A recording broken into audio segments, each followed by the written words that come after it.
Good afternoon and welcome to News at 2 on OGTV. I am Okweyemi Adeomi. We begin the news with President Muhammadu Buhari, who today met behind closed door with President Patrice Talon of Benin Republic at the State House, Abuja. The Beninese leader, who arrived at the forecourt of the presidential villa at 11:09 a.m., was received by President Buhari. Talon, who last met with the Nigerian leader in June 2019, was in the villa to thank President Buhari for ordering the reopening of Nigerian borders in December 2020. The president and the visiting Beninese leader are also expected to discuss security and bilateral matters, as well as other sub-regional issues. With gratitude and a grateful heart, the 4th Iyalode of Yoruba land, Chief Mrs. Alaba Lawson, celebrated 70th birthday amidst pomp and pageantry. Elizabeth Asan, who was at the Olusegun Obasanjo Presidential Library venue of the celebration, reports that the former president of the Federal Republic of Nigeria, Chief Olusegun Obasanjo, the deputy governor of Ogun State, Engineer Noimot Salah Koyedele, royal fathers, top government functionaries, and other dignitaries from all walks of life graced the occasion. Our report is presented in this package.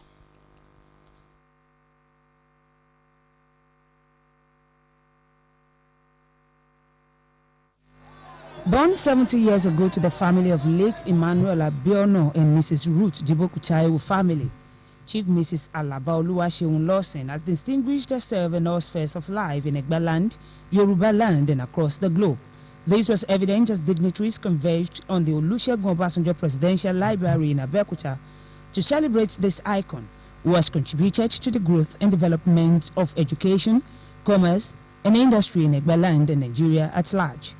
In his sermon at the special Thanksgiving service commemorating the 70th birthday of Chief Mrs. Alaba Lawson, the Archbishop African Church, Most Reverend Solomon Ojumo, confirmed that attaining the age of 70 could only be possible by God's grace, hence the need for Thanksgiving. I know Mama could remember some of those days in the journey of our life. A lack of thankfulness is a lack of thoughtfulness. If you fail to give thanks to God, you are deceiving yourself. You are not deceiving God. Ogun State Deputy Governor, Engineer Noimot Salah Koyedele, on behalf of Governor Dapo Abiodun, Chief Olusegun Obasanjo, and some monarchs, eulogized the celebrants. I promise you that we will support you and continue to look up to you as a mentor and a trailblazer for all. She's contributed so much to women development in terms of business and social life. It's a blessing to us in Yoruba land. I will not say Egba alone. God has spared her life for 70 good years, some of them turbulent, but yet God saved her throughout. She's a very strong woman, an enigma that the woman, every woman will need to replicate. It's an Amazon. Here is a woman of extraordinary achievement for a woman of her caliber at this particular time in our history. To most people, Iyalode Alaba Lawson is a good organizer who gives great attention to orderliness. The professor said we don't make noise, but we, a mobilizer, both men and female, and a very kind-hearted person.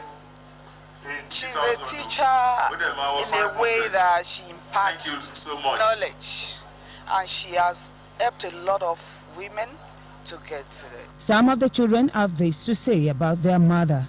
She takes note of everything. She's a perfectionist. Mommy is an epitome of love. She's loving, she's a disciplinarian, she's a true mother. To the celebrants, the journey so far is by the grace of God that has sustained her. For anybody to be able to reach this age, the first thing you need is to be God-fearing. And the next thing is to be hardworking and leave everything to Jehovah God. Otun Iyalode of Egba Christians, Iyalode of Egba land, Iyalode of Yoruba land, Chief Mrs. Alaba Lawson is a beacon of hope educationist, philanthropist, industrialist, community leader, opinion leader, and a tower of strength to womanhood. Elizabeth Esson, OGTV News. About 43 million national identity numbers have been submitted to telecommunication companies to the National Identity Management Commission for verification in order to have them registered with their respective subscriber identification modules. Also, the deadline for the telephone subscribers with means to register their SIM with the identity numbers elapsed today, January 19, 2021. Operations have said that SIM with unlinked submitted names would be blocked. It also gave 6 weeks extension for subscribers with NIN from December 30, 2020 to February 9, 2021. But many organizations have called for further deadline extension or outright suspension of the NIN registration process due to the large crowds that who are yet to have their NINs. Nigeria on Monday recorded 1,617 new cases of novel coronavirus, according to the Nigerian Center for Disease Control. In a late-night tweet, the NCDC also reported additional 14 deaths, bringing total casualties from the virus to 1,449. To date, Nigeria has recorded 112,004 COVID-19 infections with 89,939 cases successfully treated and discharged. Almost half of Monday's cases were recorded in Lagos with 776 infections. Other states with new cases include Kaduna 147, Kwara 131, FCT 102, Plateau 78, Edo 59, Ogun 53, Osun 45, Rivers 35, Taraba 36, Nasarawa 34, Adamawa 33, Kano 26, Delta 20, Ebonyi 16, Bayelsa 11, Gombe 11, and Borno 2. Nigeria has witnessed a surge in new cases since last December when the federal government announced the second wave of the pandemic. In this era of uncontrollable fake news on social media, there is need for journalists to rise up to the challenge by getting their thoughts and facts right before hitting the public space. Commissioner for Information and Strategy in Ogun State, Alhaji Waheed Odushile, stated this in his keynote address at the maiden DG Akeomi's Memorial Lecture held in Abeokuta. Idowu Fabajo tells us more. He was a broadcaster of repute, a consummate journalist whose baritone voice made an impact in the industry. DG Akinhami, the immediate past general manager, Ogun State Broadcasting Corporation, OGBC, passed on a year ago, but his memory is the reason for this gathering in remembrance of the colossal loss in the media industry. Tagged DG Akinhami Memorial Lecture 2021 and organized by the Board of Directors and Management of OGBC, the annual lecture will also serve as a veritable platform of contributing to national issues. Unrelenting efforts at building relationships, ensuring teamwork, and sharing common goals will continue to be a reference point in the history of the corporation. Ladies and gentlemen, he was a very commendable and recommendable personality in journalism. Whatever the management of OGBC will continue to do to immortalize these distinguished journalists, the reporter, OGTV will be very happy to collaborate. He came to OGBC, he turned things around, and today we're all better for it. And then in a short while we just thought, oh, how can we immortalize and sustain this good man's legacies? We unanimously decided and agreed. But let's put a lecture in place in his name. With this theme, journalism in an era of misinformation, the lecture was delivered by the former general manager NTA Katsina Alhaji Ayinde Shuaga, who said key elements of journalism must be strictly adhered to for effective communication to be achieved. You must know that It's not just enough to just see something happen and report it. You have to investigate. That's where you can give a proper report of that thing that you see. The Speaker, Ogun State House of Assembly, Right Honorable Olakunle Oluomo, represented by Kolawole Shola, called on journalists to uphold the ethics of the profession. It is high time that the mainstream journalism or the mainstream journalist should reclaim the space. Commissioner for Information and Strategy in the state, Alhaji Wahidu Dushile, submitted that journalism should be seen as a noble profession, charging practitioners to be mindful of the information being disseminated. I'm sure the G will not be happy what is happening amongst us here in journalism. I'm talking about this from journalism in Nigeria, especially in the state. Please, our colleagues, let us be thorough. Let us verify facts before we publish. The family appreciated the gesture. Just thank you for coming. Thank OGBC management for putting this together. Thank others who have said that they would like this to continue. There were goodwill messages from stakeholders present at the lecture. Idowu Fabaju, OGTV News. 3 people have died and many injured when a 33,000 litres fuel tanker exploded along GT Bank Kuto Access in Abeokuta, the Ogun State capital. Commissioner for Special Duties and Intergovernmental Affairs, Barrister Femi Ogunbanwo, officers and men of the fire agencies, Trace, and the Nigerian police were on ground to combat the spread. Shemilore Makanju has more details. Tragedy struck in the early hours of Tuesday when a 33,000-litre tanker conveying PMS while trying to ascend the Kuto Bridge lost control due to brake failure, spilling fuel on the road, thereby leading to a fire outbreak. We could see some dead bodies, and some have been taken to the hospitals. So as of now, well, the fire is under control, and we are trying to do the turnover. The tanker, we have 5,000 liters, then 500 is the chemical, likewise the federal as well. They have 5,000, Ogun State Fire Service to have 5,000 liters of water tanker and 500 chemicals. We started to do our efforts in making sure that we contain the fire from spreading to the other adjoining structures around and to ensure that we put out the fire. So far, we've been able to extinguish the fire, as you can see. So rescue effort is on. So what we are doing presently is we are cooling down because we have extinguished the fire. The incident occurred in front of GT Bank Okelewo, where men of the Federal Fire Service, Ogun State Fire Service, Trace, amongst others, were making frantic efforts to combat the inferno. To have the fire service number also. Many people do not have our number. Number is 080 22 926. We have some people among them that assisted us. We have to carry one man. He has bleached from head to toe. We rushed him down to the hospital at General Hospital. On getting there, we met about almost 12 people. The Ogun State Commissioner for Special Duties and Intergovernmental Affairs, Barrister Femi Ogunbanwo, sympathized with the families of the victims. That's the essence of the fire services in various states, to assist and to work with the state government.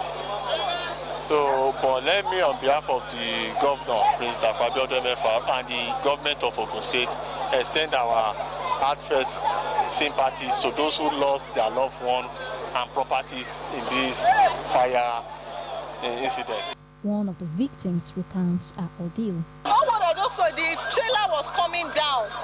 It came from the bridge, and the brake failed and faced us and fell on us. There were 3 casualties, with 7 vehicles, 6 motorcycles burnt, while many were rushed to the hospital for medical attention. Shemilore Makanju, OGTV News. In its efforts to rid the state of cultism, men of Ogun State Police Command on Sunday, 17th of January 2021, clamped down heavily on members of Eye and Aye cult groups who embarked on supremacy battle in Ifo area of the state, consequence upon which one of them, simply identified as Ofada, was shot dead by a rival cultist. According to Ogun Police Command Public Relations Officer DSP Abimbola Oyeyemi. Distress call was subsequently made to the police in Ifo Division headquarters, and the DPO CSP Adekunle Adeniyi quickly led his men to the scene where they met 2 others with gunshot injuries. The DPO and his men subsequently moved and traced the rampaging cultists to Iyanokoka area, where 3 amongst them, namely Soji Olamilekun, Shobande Olalekun, and Solomon Fadebi, were arrested. On interrogation, they informed the police that other members ran to Oshuke area of Onikpan Ota, where they were planning to launch another round of attack based on the information. The DPO Onikpan Division quickly moved to Oshuke area in the bush. The hoodlums took to their heels with the assistance of the youths in the area. 4 amongst the cultists, namely Balogun Oluwashio, Joseph Onwe, Peter Raphael, and Yusuf Emmanuel, were apprehended. While investigation was ongoing, information got to the police that one of the cultists was seen receiving treatment for gunshot injury in Arobieye village, Ota. The DPO Unipan swiftly moved in there and got the suspect, one Toyib Olorunkemi, who confessed to participating in the Ifo crisis, where he received gunshot injury, was arrested. Recovered from the arrested suspects were 1 locally made pistol, 6 live cartridge, 4 different types of handsets, 1 black beret, and a small bag. Meanwhile, the Commissioner of Police, CP Edward Ajogun, has ordered the transfer of the suspects to the State Criminal Investigation and Intelligence Department for discrete investigation. He also directs a serious manhunt for the remaining members of the groups in order to put their notorious activities to permanent end. The Commissioner of Police, Lagos State, CP Akim Odumosu, has received the new Deputy Commissioners of Police recently deployed to the Lagos State Police Command in his Ikeja office. According to a statement from Lagos State Command Police Public Relations Officer CSP Olumuyiwa Adejobi, the new Deputy Commissioners of Police are DCP Ahmed Kotangura, Deputy Commissioner of Police Department of Operations, DCP Basi Ewa, Deputy Commissioner of Police Department of Finance and Administration, and DCP Adegoke Fayuade, Deputy Commissioner of Police State CID Kwanti Yaba. The Commissioner of Police briefed and deliberated with them on the security situation in the state and the need to harmonize the anti-crime strategies being put in place for better policing of Lagos State, noting that every department in the command must synergize with one another to form a strong bonding towards effective discharge of police duties. The police boss also charged them to sanitize their departments as laziness, unprofessionalism, misuse of power, drunkenness on duty, violation of human rights, and inappropriate behaviors will not be tolerated in the command. I further admonished them to improve on the already existing modern policing platforms in the command. In another development, the police boss confirmed the arrest of 11 suspected cultists who have been terrorizing Mile 12, K2 area of Lagos State on Friday 15th and Saturday 16th January 2021 at different operations carried out by the police operatives attached to K2 Division of the command. The police chief reiterated his commitment to fighting cultism and other crime within the state to stand still, and therefore directed that the suspects be handed over to the new Deputy Commissioner of Police Staff, CID Kwanti, for further investigation. Moving on to the foreign scene, a Donald Trump supporter suspected of stealing a laptop or hard drive from Democrat Nancy Pelosi's office during the U.S. Capitol riot has been arrested. Riley June Williams, 22, was detained in Pennsylvania on charges of violently and illegally entering the building and disorderly conduct. A former romantic partner has said in an affidavit Ms. Williams intended to sell the data to Russian intelligence. Ms. Williams' case is among more than 200 that have been opened since the president's supporters forced their way into the Capitol building as lawmakers met to confirm Joe Biden's election win. Ivory Coast defeated defending champions Nigeria 3-2 to win the West African Football Union tournament at the Stade de Togo. Sindokern Abraham Kanote and Sedao Taure gave the Baby Elephants a 3-goal lead before 2 late goals from substitute Ahmed Abdullahi to ensure a nervy finish for the Ivorians in Lome. Ivory Coast, who had defeated the Golden Eaglet 1-0 in the group stage of the championship, started the game on the front foot and were by far the better side of the team from the kickoff. Still in the world of sport, 2 Australian Open tennis players have tested positive for COVID-19 after arriving in the city of Melbourne amid growing controversy over the event. A 3rd case involved a non-playing participant, according to the state of Victoria Chief Health Officer. Some 1,200 people, including players, staffs, and officials, are flown into Australia for the tournament, which begins on Friday, 8th. To round up the 2 o'clock news, success usually comes to those who are too busy to be looking for it. Don't forget to watch us live on this platform: Apple, Roku, Windows, BlackBerry, Facebook, and Android devices. You can also watch us live on OGTV website, www.ogtv.com.ng/live. Many thanks for joining us on the 2 o'clock news. Good afternoon.